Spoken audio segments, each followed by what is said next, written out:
మనము power produce విషయంలో అయినా సరే, ప్రొక్యూర్మెంట్ విషయంలో సరే, విద్యుత్ సంస్థలు బాధ్యతాయుతంగా చేస్తే సంస్థలు లాభాలు నడుస్తాయి, వినియోగదారులకు కూడా తక్కువ ధరకే మనము కరెంటు సరఫరా చేయొచ్చు. అధ్యక్ష, ముఖ్యంగా నిన్నగాక మొన్న సభలో కూడా దీని మీద చర్చ జరిగింది. ముఖ్యమంత్రి గారు కూడా చెప్పిండ్రు, గత ప్రభుత్వం 10 ఏళ్ల కాలంలో చేసిన నిర్వాహకం వల్ల ఏ విధంగా అయింది అని కూడా చెప్పిండ్రు. కానీ వాళ్ళకి నచ్చట్లేదు. అయినా నేను కాంట్రవర్సీ వాళ్ళని విమర్శించాలని చెప్పేసి నాకు ఆ ఉద్దేశం లేదు. కానీ కొన్ని వాళ్ళు నిర్లక్ష్యంగా బాధ్యతారహితంగా తీసుకున్న నిర్ణయాల వల్ల ఈరోజు పవర్ సెక్టర్ అంతా డోల్ డ్రమ్స్లో అయిపోయింది. అది మనం ఫస్ట్ అసెంబ్లీ సెషన్లో కూడా శ్వేతపత్రం ప్రభుత్వం పవర్ మీద బాగా క్లారిటీ ఇచ్చింది, ఇరిగేషన్ ప్రాజెక్ట్స్తో పాటు. అధ్యక్ష, పదే వాళ్ళు చెప్తుండ్రు రైతులకు మేము ఉచిత కరెంట్ ఇచ్చినామని చెప్పేసి. రైతులకు ఉచిత కరెంట్ అనే కాన్సెప్టు ఇంట్రడ్యూస్ చేసింది ఆనాడు కాంగ్రెస్ ప్రభుత్వం. వైఎస్ రాజశేఖర రెడ్డి గారు గ్రేట్ లీడరు, రైతుల మీద భారం పడకుండా వ్యవసాయ రంగాన్ని కాపాడాలనే ఉద్దేశంతో ఎంతో ఆలోచన చేసి మొదలుపెట్టింది ఆనాడు.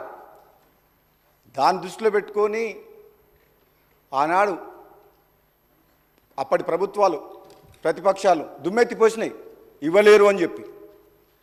100% రైతులకు ఉచిత కరెంట్ ఇచ్చి, ఇది రైతుల పక్షపాత ప్రభుత్వము, ఇది కాంగ్రెస్ పార్టీ రైతుల కోసం పనిచేస్తుందని చెప్పి నిరూపించుకున్న ప్రభుత్వం ఆ రోజు.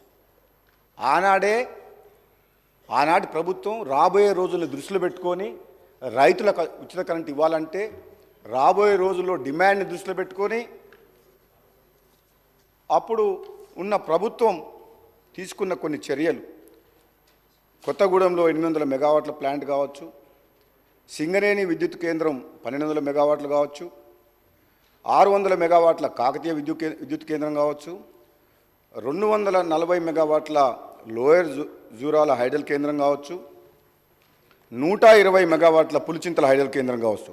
ఆనాడు ప్రణాళికలు రచించి అప్పుడు మొదలుపెట్టిన ప్రాజెక్టులు.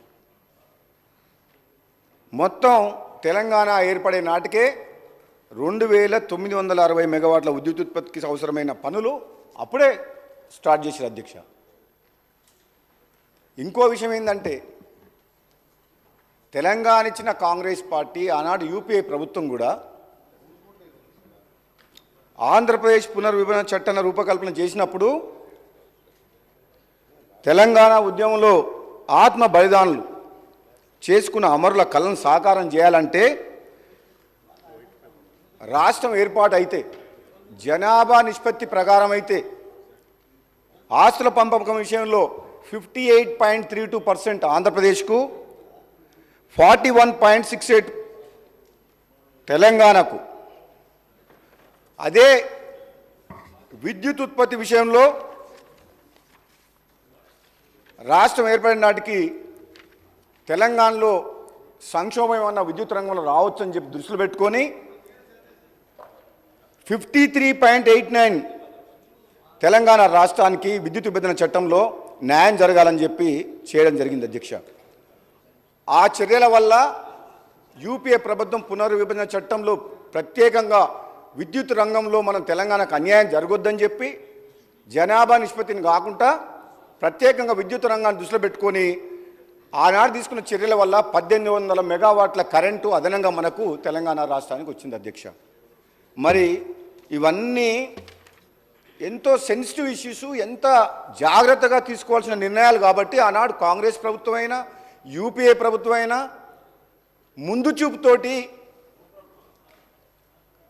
ఈ రైతుల ప్రయోజనాలను దృష్టిలో పెట్టుకొని నిర్ణయాలు తీసుకొని ముందుకు పోయింది. అధ్యక్ష, ఈ తెలంగాణ రాష్ట్రంలో రైతులకు కరెంటు కష్టాలు లేకుండా కాపాడేందుకు ఆలోచన చేసిన విషయం. అధ్యక్ష, అటువంటిది ఈరోజు అధ్యక్ష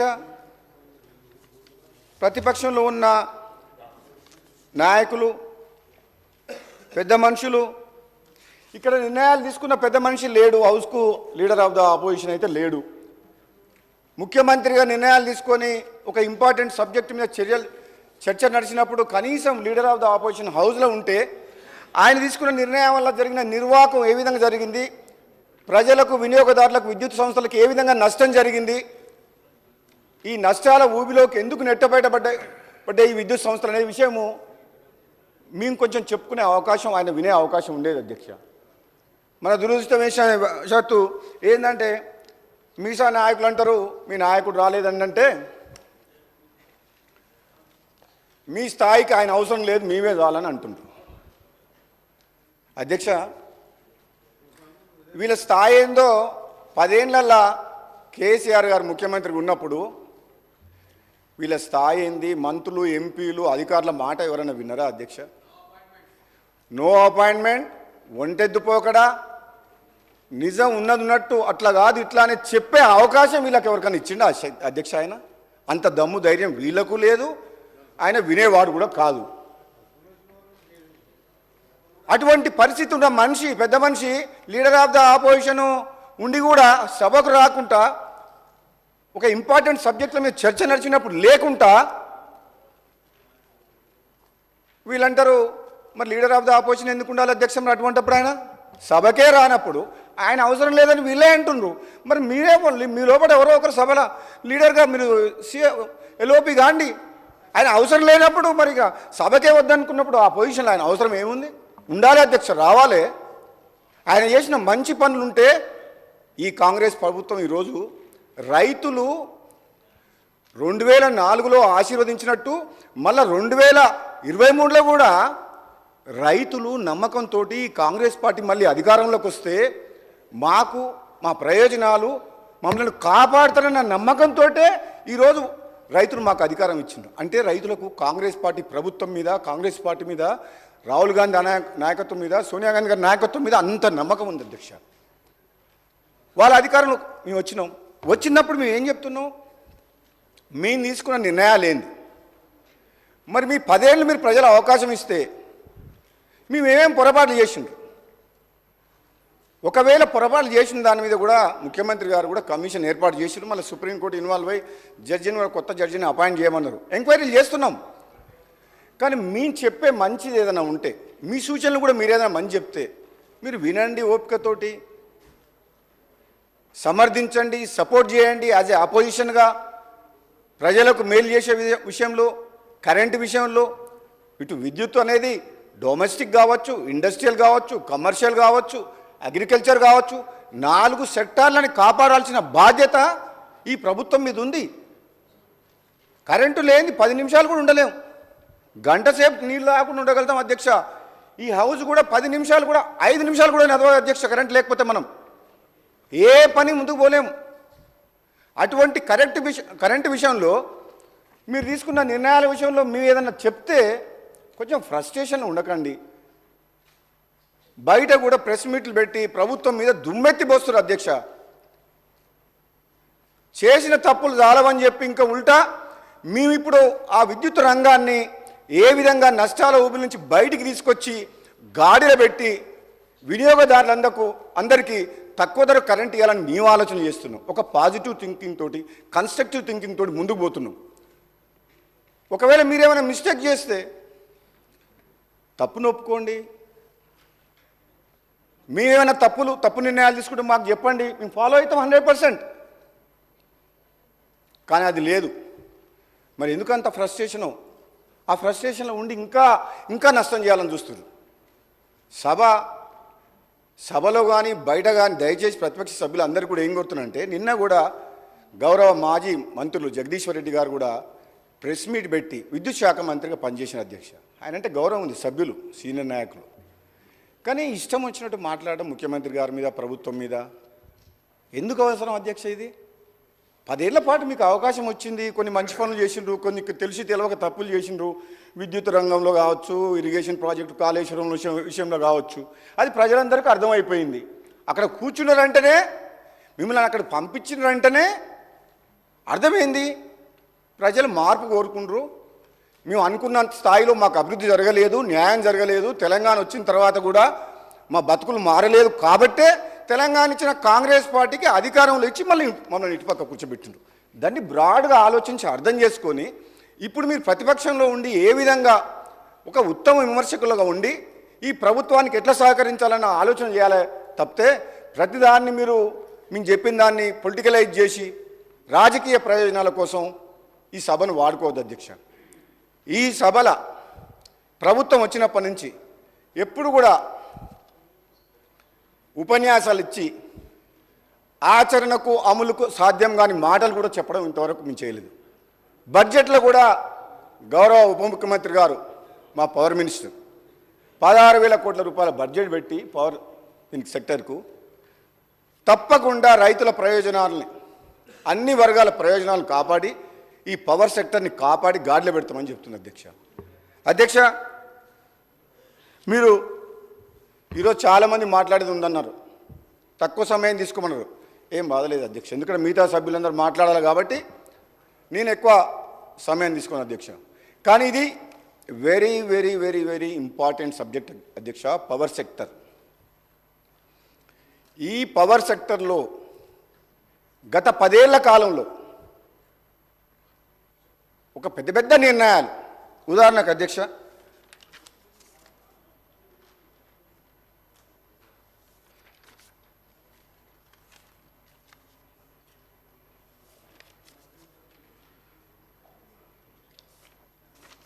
భద్రాద్రి పవర్ ప్లాంట్ విషయంలో అధ్యక్ష,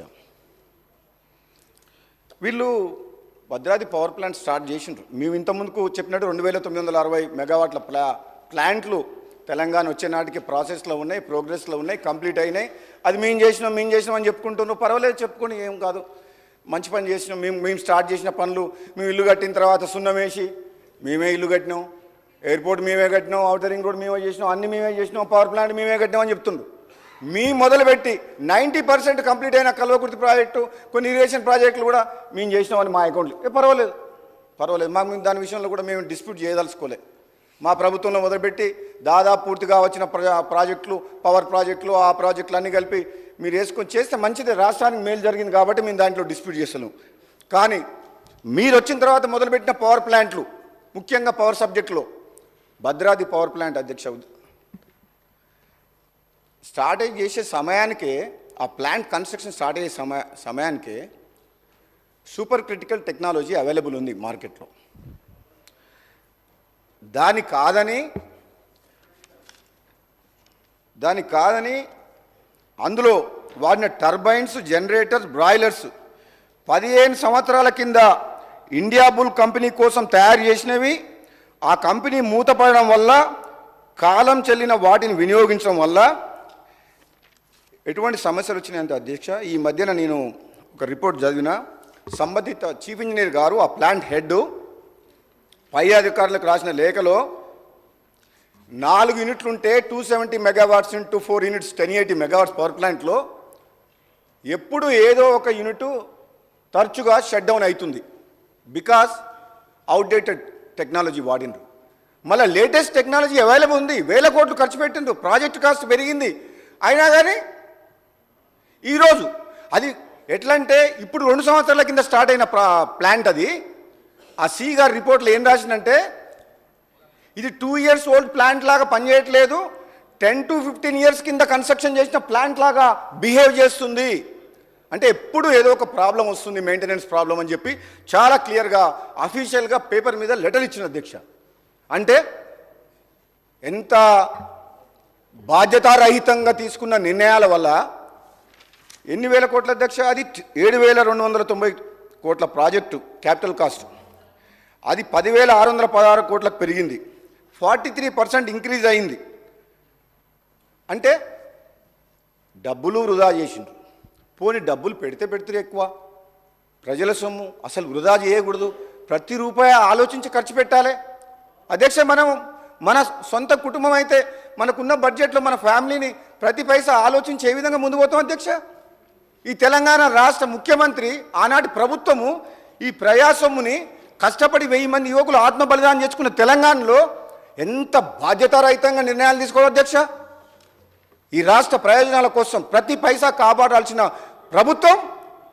ప్రభుత్వ సొమ్ముతోటి విచ్చలవిడిగా నామినేషన్ బేసిస్లో వర్కులు ఇచ్చింది బిహెచ్ఎల్కు.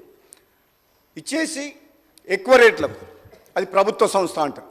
తద్వారా బిహెచ్ఎల్ ద్వారా వాళ్ళ మనుషులకు, వాళ్ళు అనుకున్న మనుషులకు ఎక్కువ రేట్లకు సబ్ కాంట్రాక్ట్లు ఇచ్చింది. బిహెచ్ఎల్ వర్క్ కాక బ్యాలెన్స్ వర్క్స్ని జెన్కో ద్వారా కూడా ట్రాన్స్పరెంట్, పారదర్శకత లేకుండా, టెండర్ సిస్టమ్ ప్రాసెస్ ఫాలో కాకుండా ఇష్టమున్న వ్యక్తులకు ఇష్టమున్న రేట్లకు ఇచ్చేసి అడ్డగోలుగా వ్యవహారం చేసింది అధ్యక్ష.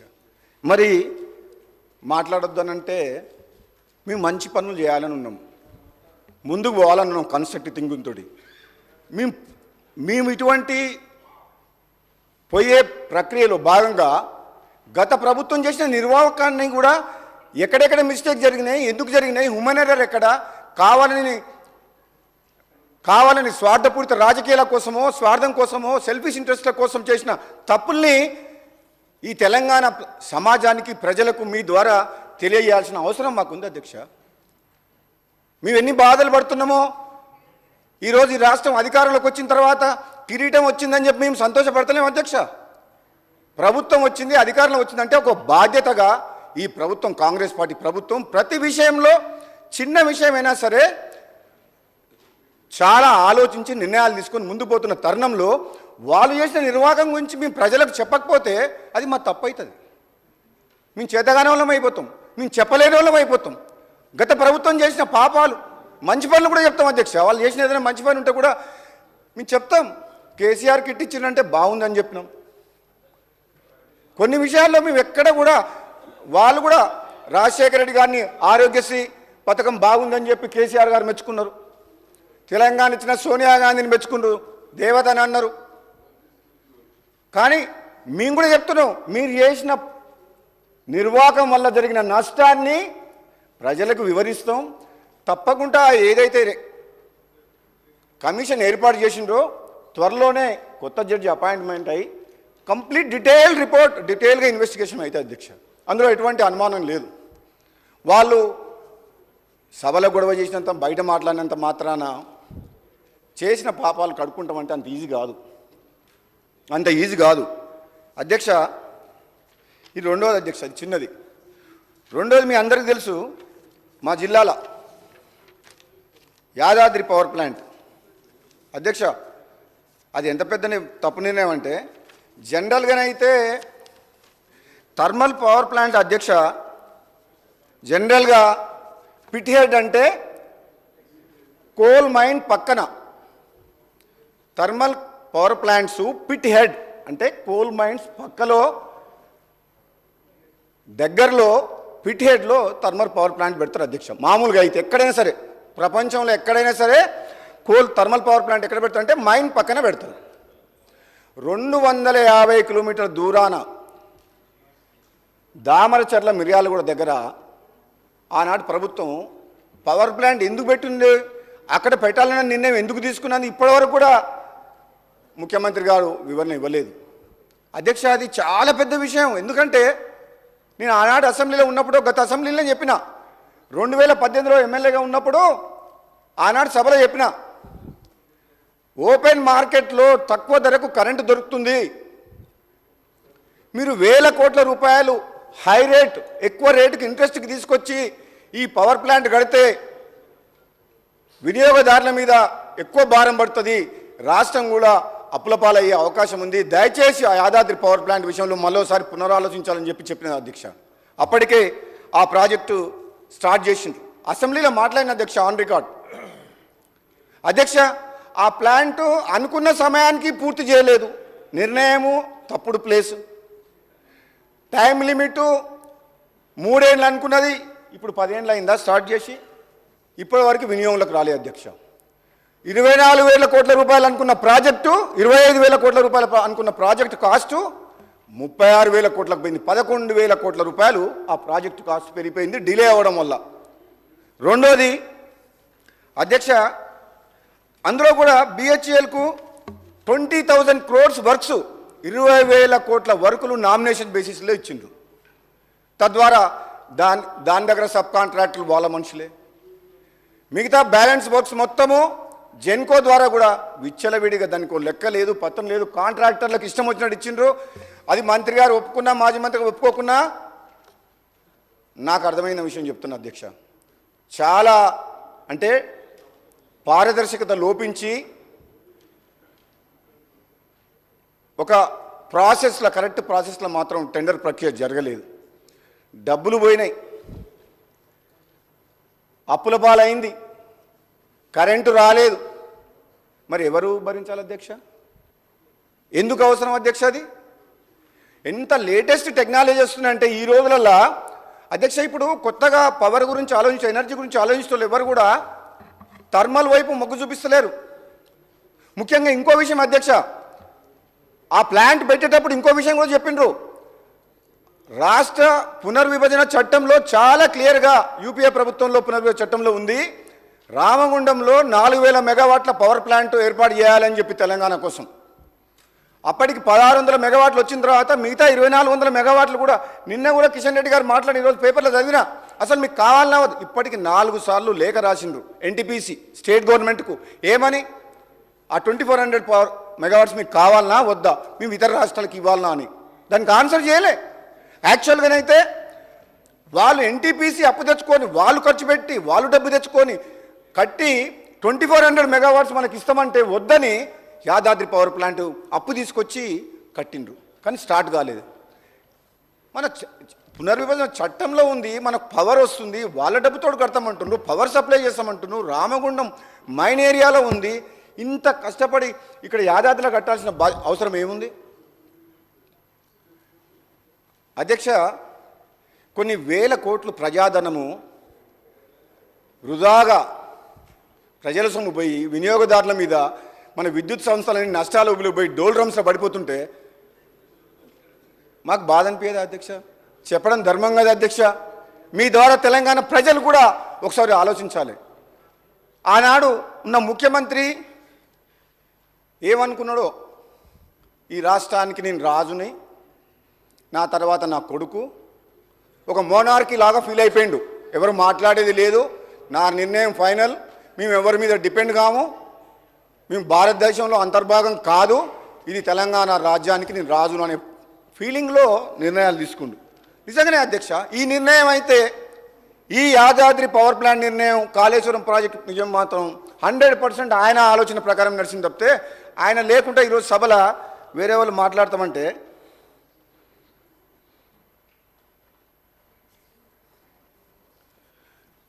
మరి ఇప్పుడు మాకు కూడా అనిపిస్తుంది అధ్యక్ష, సభలో ఉండాలి. మరి ఎల్ఓపిగా ఉన్నప్పుడు సభలో ఉండాలి, మా మాటలు కూడా వినాలి, జవాబు చెప్పాలి. జవాబు చెప్పాల్సిన బాధ్యత ప్రతిపక్ష నాయకుడి హోదాలో ఉన్న కేసీఆర్ గారి మీద, మాజీ ముఖ్యమంత్రి గారి మీద ఉన్నది అధ్యక్ష. ఆయన తెలంగాణ ఉద్యమం ఉన్నప్పుడు మేము పార్టీలు వేరైనా ఆనాడు పార్లమెంట్ సభ్యులుగా మేము అందరం కలిసి పార్లమెంట్ సభ్యులుగా తెలంగాణ కోసం కొట్లాడి ఆయన డైరెక్షన్లో కూడా పనిచేసాం అధ్యక్ష. తెలంగాణ రాష్ట్రం కోసం, తెలంగాణ ఉద్యమం కోసం కొట్లాడుతుందని చెప్పి అంత గౌరవం ఉండే.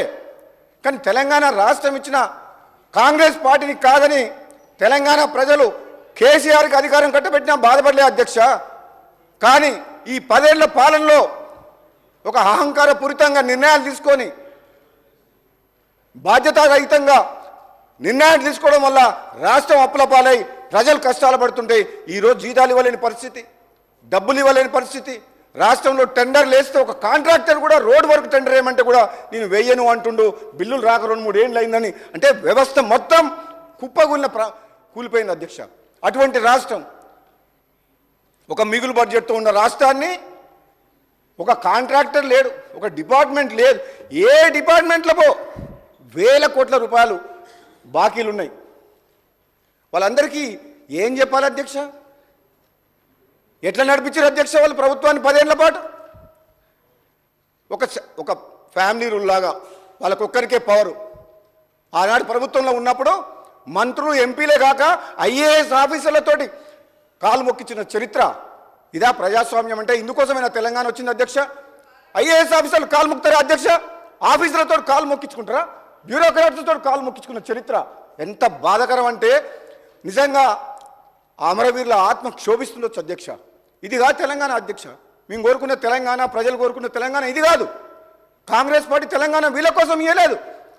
ఈ తెలంగాణ ప్రజల బతుకులు బాగుపడాలని చెప్పి ఈ పవర్ సెక్టర్లో రైతులు కానీ ఎవరు కానీ అన్యాయం గురి కావద్దని చెప్పి తెలంగాణ రాష్ట్రం ఇచ్చింది అధ్యక్ష. ఇంకో నిర్వాహకం గురించి చెప్తుంది అధ్యక్ష. ఛత్తీస్గఢ్ గవర్నమెంట్ అయిపోయింది అధ్యక్ష 15 నిమిషాలు.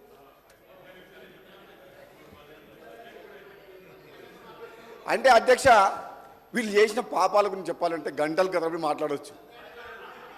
నిజంగా చెప్పాలంటే మాత్రం గుండె తరుక్కపోతుంది అధ్యక్ష, గుండె తరుక్కపోతుంది, బాధ అనిపిస్తుంది. ఆవేదనతోటి బాధతోటి మాట్లాడుతున్న మాటలే తప్పితే వాళ్ళని నిందించాలని వాళ్ళని విమర్శించాలన్న ఏమాత్రం ఆలోచన ఉద్దేశం లేదు అధ్యక్ష. ఎంతసేపు రాజకీయ ప్రయోజనాల కోసం వాళ్ళు తీసుకున్న నిర్ణయాలు, అధికారంలోకి ఎట్లా రావాలి, అధికారంలో ఎట్లా నిలబెట్టుకోవాలి, మళ్ళీ అధికారంలోకి ఎట్లా రావాలి, రాజకీయ ప్రయోజనాలు దృష్టిలో పెట్టుకొని నిర్ణయాలు తీసుకుంటే నిజంగా రైతుల మీద ప్రేమ ఉందని వీళ్ళు అంటారు అధ్యక్ష. రైతు ప్రభుత్వం అంటారు అధ్యక్ష. రైతుల కోసం మీటర్లు పెట్టకుండా కొట్లాడినమంటారు అధ్యక్ష. అధ్యక్ష 10 ఏళ్ల పాటు మీ నియోజకవర్గంలో కూడా అధ్యక్ష ఒక మాట, ఇప్పటికి కూడా తెలంగాణ గ్రామాల్లో మన గ్రామాల్లో ఇళ్ల మీద కరెంటు వైర్లు ఉన్నాయి అధ్యక్ష. షిఫ్టింగ్ చేయమని ప్రతి ఊర్లో అడుగుతారు. లైన్ షిఫ్ట్ చేసిన అధ్యక్ష, ప్రతి పల్లెటూరులో లైన్లు షిఫ్టింగ్ చేసిండ్రా? 10 ఏళ్ల మీ 10 ఏళ్ల పాలనలో తెలంగాణలో మరి కనీసం ఊర్లల్లో ఇండ్ల మీదకి వెళ్ళిపోయే కరెంటు లైన్ కూడా షిఫ్టింగ్ చేయలేదు అధ్యక్ష.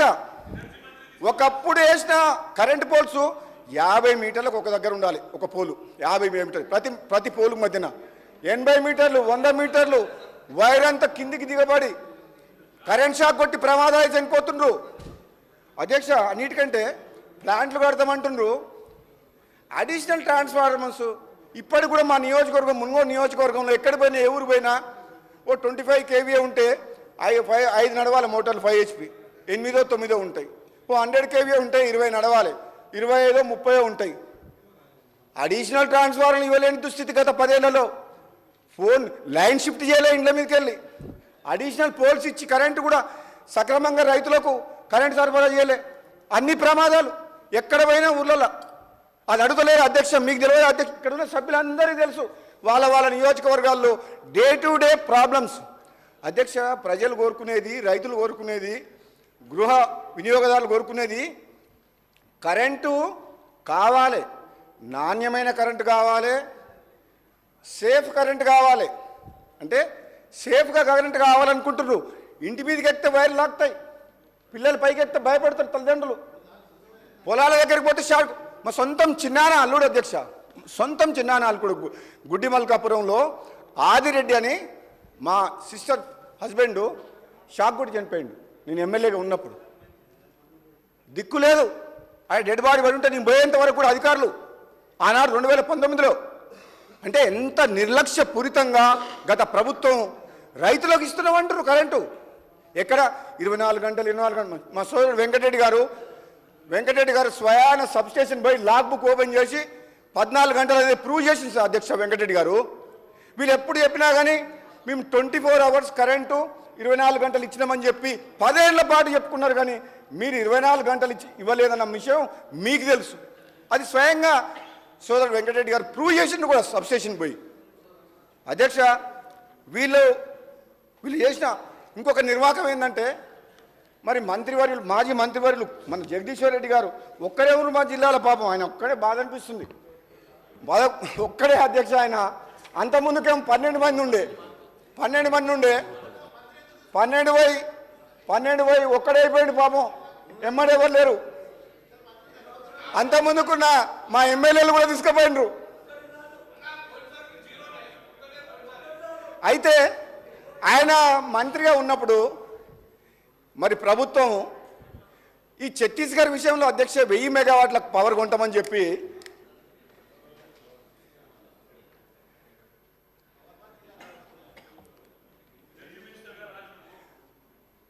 అప్పుడు 1000 మెగావాట్లు కొంటామని చెప్పి తక్కువ ధరకు అగ్రిమెంట్ చేసుకున్నారు అధ్యక్ష. ఎంఓఈ చేసుకున్నారు. ఆ డేట్స్కి ఇట్లా అన్ని డీటెయిల్స్ ఉన్నాయి. కానీ మీరు సమయం తక్కువ ఉంది కాబట్టి ఎక్కువ వద్దంటారు కాబట్టి నేను ఎక్కువ డీటెయిల్స్ పోతలేను అధ్యక్ష. నేను ఓవరాల్గా చెప్తా. మీరు మాట్లాడుతున్నది ఏం అంటే మీ నిర్లక్ష్యపూరితమైన బాధ్యతారహిత నిర్ణయాల వల్ల 1000 కోట్లు పవర్ సెక్టర్ అప్పుల పాలైందని చెప్తున్నా అధ్యక్ష. డీటెయిల్గా పోతలేదు, మీరు వద్దన్నారు కాబట్టి. ఎక్కువ సమయం తీసుకొని మిగతా సభ్యులు మాట్లాడాలి కాబట్టి. అయితే అధ్యక్ష ఛత్తీస్గఢ్లో power purchase agreement MOE sign చేసిండ్రు. మళ్ళా ఆ కారిడార్ పవర్ గ్రిడ్ కోసం డబ్బులు కట్టిండ్రు. 2 సంవత్సరాల పాటు ఈ ప్రభుత్వము కరెక్ట్గా డీల్ చేయాలి అధ్యక్ష. గవర్నమెంట్ తోటి టైంకు పైసలు కట్టలే. అగ్రిమెంట్ ఎంటర్ అయిన తర్వాత తక్కువ రేటుగా కరెంట్ తీసుకున్నారు. అగ్రిమెంట్లకు ఎంటర్ అయిన తర్వాత సంబంధిత అధికారులు కావచ్చు, మంత్రి గారు, ముఖ్యమంత్రి గారు కావచ్చు, బాబు బాధ్యతారహితంగా 1 మినిట్ సంజయ్ రెడ్డి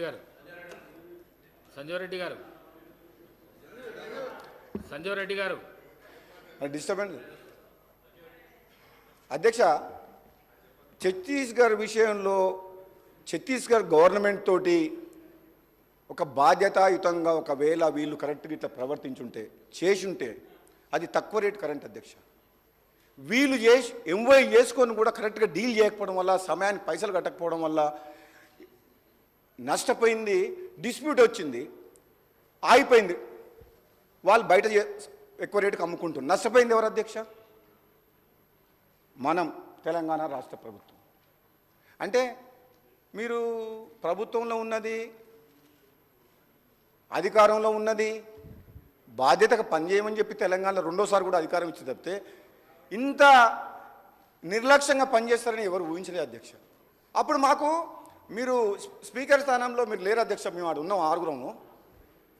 ఇప్పుడు వాళ్ళు మాట్లాడుతున్నారు కానీ, అంత మాట్లాడుతున్నారు, ఇంత మాట్లాడుతున్నారు కానీ ఒక్క నిమిషం కూడా మైకి ఎక్కిపోయేటోళ్ళు.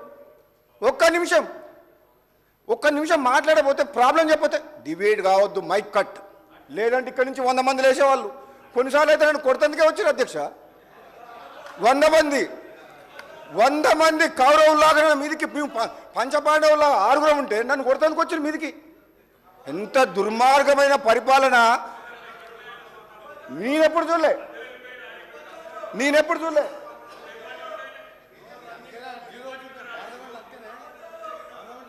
అధ్యక్ష, నేను ఎంపీగా పనిచేసిన, మా భువనగిరి పార్లమెంట్ ప్రజలు ఓటేసి గెలిపించినందుకు 60 ఏండ్ల కళ, తెలంగాణ పోరాటంలో, తెలంగాణ ఉద్యమం సమయంలో పార్లమెంట్ సభ్యునిగా తెలంగాణ కోసం కొట్లాడుతుండే మా సహచర ఎంపీలతో పొన్నం ప్రభాకర్ మేము కొట్లాడితే నా జీవితం ధన్యమైపోయింది. ఈ తెలంగాణ, నా 5 ఏళ్ల కాలంలో తెలంగాణ రాష్ట్రం వచ్చిందని అనుకున్నా కానీ వచ్చిన తెలంగాణ ఈ దుర్మార్గుల చేతికి పోయి ఇంత నాశనం అవుతుందని చెప్పి అనుకోలేదు అధ్యక్ష. ఇంత ఘోరంగా అధ్యక్ష. ఏమాట నన్ను మీరు అన్న మాటలు పోయిన అసెంబ్లీ రికార్డు చూపిస్తా. నన్ను ఏమన్నారు, ఏమేమి మాట్లాడినారు అధ్యక్ష? తెలంగాణ కోసం కొట్లాడిన మనిషిని, ఉద్యమకారుణ్ణి, పార్లమెంట్ సభ్యుడిని. నాకు 3 హౌస్లో పనిచేసిన అనుభవం ఉంది అధ్యక్ష. పార్లమెంట్లో, కౌన్సిల్లో, అసెంబ్లీలో. నేను ఎందుకు తప్పు మాట్లాడతా అధ్యక్ష? చదువుకున్న వ్యక్తిని. ఎవరి కోసం అధ్యక్ష మీరు రాజకీయాలు ఉన్నది? ఎవరి కోసం ఉన్నాం అధ్యక్ష? ఈ తెలంగాణ ప్రజల యొక్క, అదే ఇప్పుడు ఇంకో కొన్ని రోజులు అయితే మొత్తం బయటకు వస్తుంది. సోమేష్ కుమార్ వచ్చిండు, మళ్ళీ నువ్వు ఆల్రెడీ ఒకరు జైల్లో ఉన్నారు, ఇక ఒకరి తర్వాత ఒకరు కుటుంబ సభ్యులందరూ కూడా పోతారు. నేను కాంట్రాక్ట్ల కోసం వచ్చిన అయితే నేను ఇక్కడ ఎందుకు ఉంటాను అధ్యక్ష?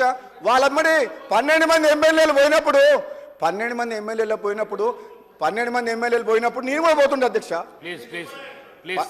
అధ్యక్ష, స్వార్థం కోసం పనిచేసే వాడిని అయితే గతంలో ఎమ్మెల్యే గెలిచినప్పుడే అందరితో పాటు నేను టీఆర్ఎస్లో పోయేటోండి. కాంట్రాక్ట్ల కోసం అయితే ప్రజల కోసం, ప్రజల పక్షాన మాట్లాడే గొంతు, తెలంగాణ కోసం కొట్లాడిన గొంతు కాబట్టే నేను అక్కడే ఉన్నా.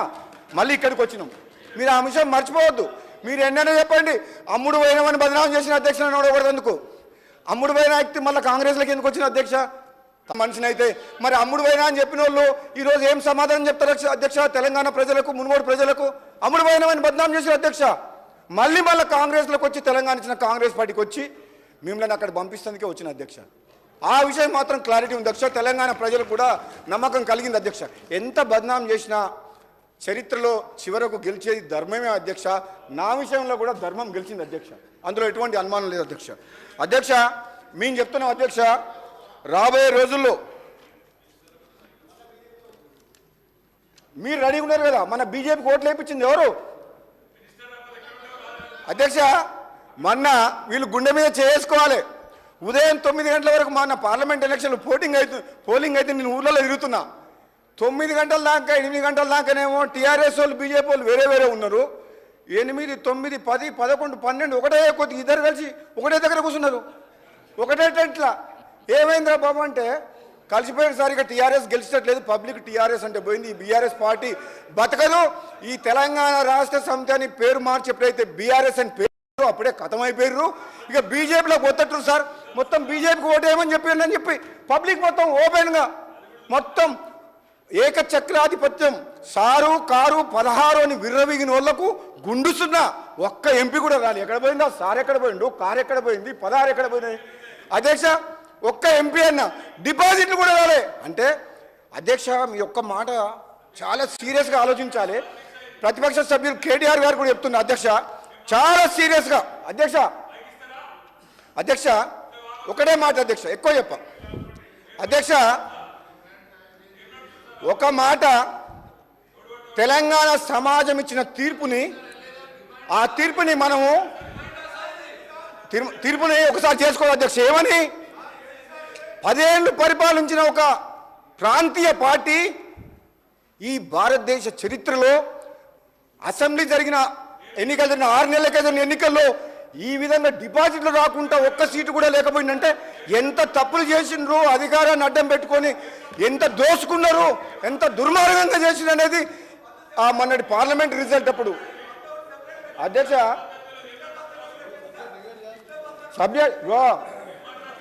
రాజేశ్వర రెడ్డి గారు మీ బాసు మీ ముఖ్యమంత్రి గత ముఖ్యమంత్రి గారు గంటలు మమ్మల్ని కూర్చోబెట్టి స్పీచ్లు ఇస్తుంటే విన్నాం.